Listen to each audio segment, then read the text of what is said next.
परिवारकी एक्ली छोरी थिइन् उर्मिला खुकुरी प्रहार गरेर मारिदिए।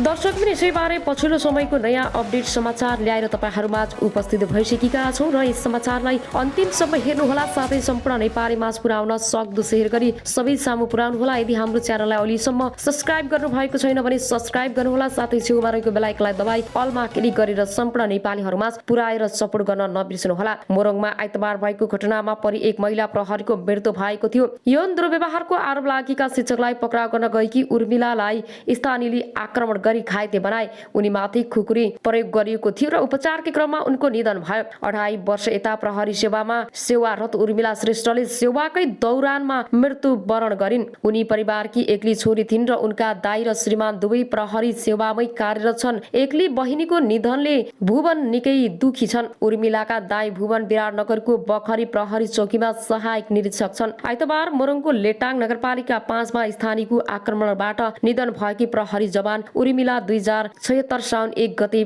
प्रतिबन्ध सेवामा प्रवेश गरेकी हुन्। तराईको होलीको दिन चैत 4 मा शिक्षा विकास माविका शिक्षक मनोज पौडेलले आफ्नै छात्रालाई घरमै गएर दुर्व्यवहार गरेपछि आइतबार विद्यार्थी र स्थानीय आन्दोलित भएका थिए। छलफलमा बसेका स्थानीय जनप्रतिनिधिलाई समेत विद्यार्थी र स्थानीयले कोठामै थुनेर आगजनी गर्न लागेपछि उनीहरू ती शिक्षकलाई पक्राउ गर्न पुगेका थिए। शिक्षकलाई पक्राउ गरेपछि स्थानीय र विद्यार्थी थप आक्रोशित भए। उनीहरूले शिक्षक आफ्नो जिम्मा लगाउन माग गरेका थिए, तर प्रहरीले त्यसो गर्न मिल्दैन भनेपछि एकाएक प्रहरी माथि खनिए। प्रहरी नियन्त्रणमा रहेका शिक्षकलाई कालो मोसो दलेर बजार घुमाउन चाहेका स्थानीयले प्रहरीले त्यसो गर्न नदिएपछि आक्रोशित भएका हुन्। उर्मिलाको घाँटीमा चोट लागेको थियो र उपचारका लागि लैजाँदै गर्दा बाटोमै उनको निधन भएको थियो। अब आउनुहोस् अर्को समाचारतर्फ लागौं। मोरङको सुन्दर हरैचा नगरपालिका 7 मा 1.5 वर्षीय बालिकाको बलात्कारपछि हत्या भएको छ।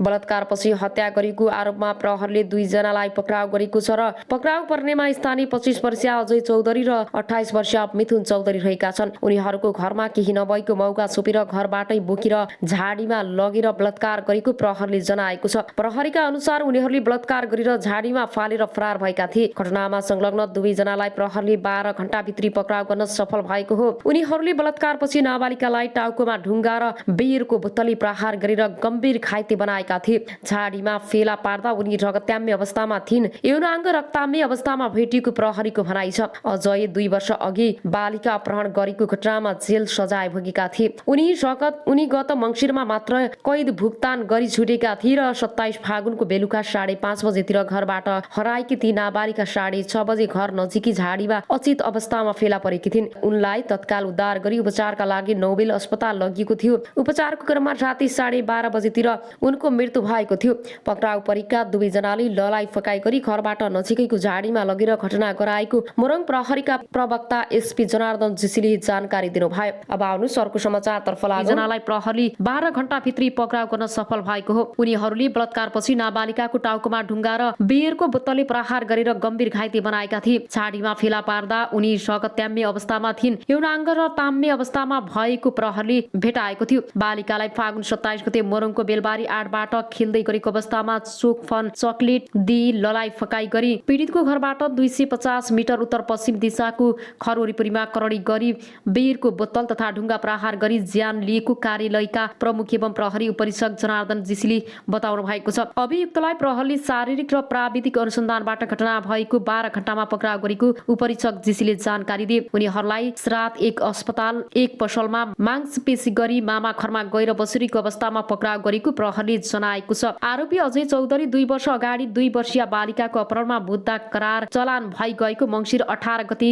अदालतको फैसलाबाट रिक्त भएका थिए। बालिकाको सब विवत्स अवस्थामा फेला परेको उपरीक्षक जीसीले बताउनु भएको छ। अभियुक्तलाई पूर्व पक्षका लागि 5 दिन अदालतबाट म्याद थप गरेको छ भने घटनाको आरोपमा आजीवन कारावासको माग गरेको प्रहरीले जनाएको छ। करिश्माको अन्तिम संस्कारमा उनका परिवार भक्कानी घटना देखिएका सबैका आँखा रसाए। बिचरी त्यति सानी बच्चीमाथि यस्तो घटना भएर स्थानीय विश्व निरौला भन्छन्। उनका बाबुआमाले अनेक सङ्घर्ष गरेका थिए र त्यो घटनाले हामी सबैलाई त्रासी दिएको छ। अहिलेसम्म आमाको होस खुलेको छैन र राजकुमारका छोरा केही समय यता बिरामी छन्। 2 छोरी मध्ये एकजना शारीरिक अपाङ्गता भएकी छन् र उनी बोल्न सुन्न सक्दिनन् र काममा नगएपछि राजकुमारलाई आफूसहित 5 जनाको जीवनको धान्न धौधौ भएको छ। गाउँका महिलाहरूको समूहले चन्दा उठाएर उनलाई सहयोग गरिरहेका छन्। समाज सञ्चार जगत र बुद्धिजीवी उद्योग व्यापारी व्यवसाय पनि सरकारको तर्फबाट धन्यवाद ज्ञापन गरिएको लेख बताए। सबै मुलुकहरूसँग मैत्रीपूर्ण सम्बन्ध कायम गर्ने नेपालको परराष्ट्रिय नीतिको मर्म अनुरूप छिमेकी राष्ट्रहरू लगायत अन्य कुनै पनि राष्ट्रका विरुद्ध नेपाली भूमि प्रयोग हुन नदिन नेपाल सरकारले प्रतिबद्धता व्यक्त गरेको उनले बताएका छन्। त्यस्तै देशको आर्थिक विकासमा सहयोग पुगाउनेमा मित्र राष्ट्र, दात्री निकाय, क्षेत्रीय एवं अन्तर्राष्ट्रिय सङ्घ संस्थाहरूप्रति पनि सरकारले आभार व्यक्त गरेको छ। बैठकले विभिन्न प्रसारण लाइन आयोजनाको लागि जग्गा प्राप्त गर्ने र प्रारम्भिक कारबाही चलाउने अधिकारी तोक्ने निर्णय गरेको छ। विशेष अदालतको अध्यक्षमा उच्च अदालत पाटनका न्यायाधीश श्रीकान्त पौडेल र सदस्यहरूमा न्यायाधीशहरू रमेश कुमार पोखरेल र यमुना भट्टराई, शालिग्राम कोइराला र बलभद्र बास्तोला र खुशी प्रसाद थारूलाई तोक्ने निर्णय गरिएको छ।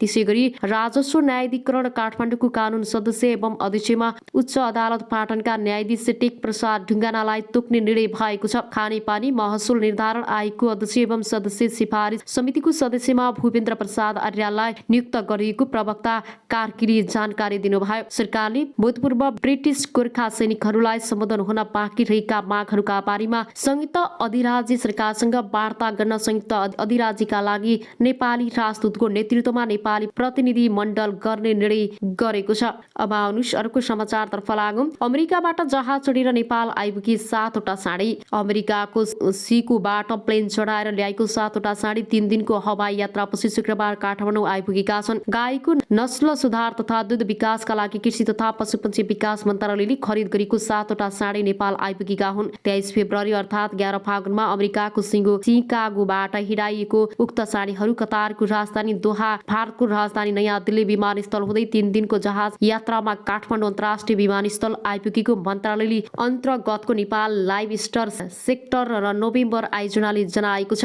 भारतको नयाँ दिल्लीसम्म कतार एयरवेजमा ल्याइएका साडीहरू त्यसबाट भने नेपाल एयरलाइन्सको जहाजमा चढेका थिए। नेपाल ल्याएका साडीहरू मध्ये 2 वटा शक्ति 100% शुद्ध होलिस्टन जातका हुन् भने 5 वटा 100% शुद्ध जर्सी जातको भएको आयोजनाका अनुगमन तथा मूल्याङ्कन अधिकृत डाक्टर केशव भट्टले जानकारी दिए। शुक्रबार आइपुगेको साडीहरू अहिले काठमाडौँमै आइसोलेसनमा राखिएको र केही दिनमा पोखरामा रहेको बिर्री उत्पादन केन्द्रमा पठाइनेछ। कृत्रिम गर्भधान मार्फत नस्ल सुधार र दूध उत्पादन बढाउन 170 वर्षपछि स्केलमा पहिलो पटक 100% शुद्ध साडीहरू नेपाल ल्याएका छौं।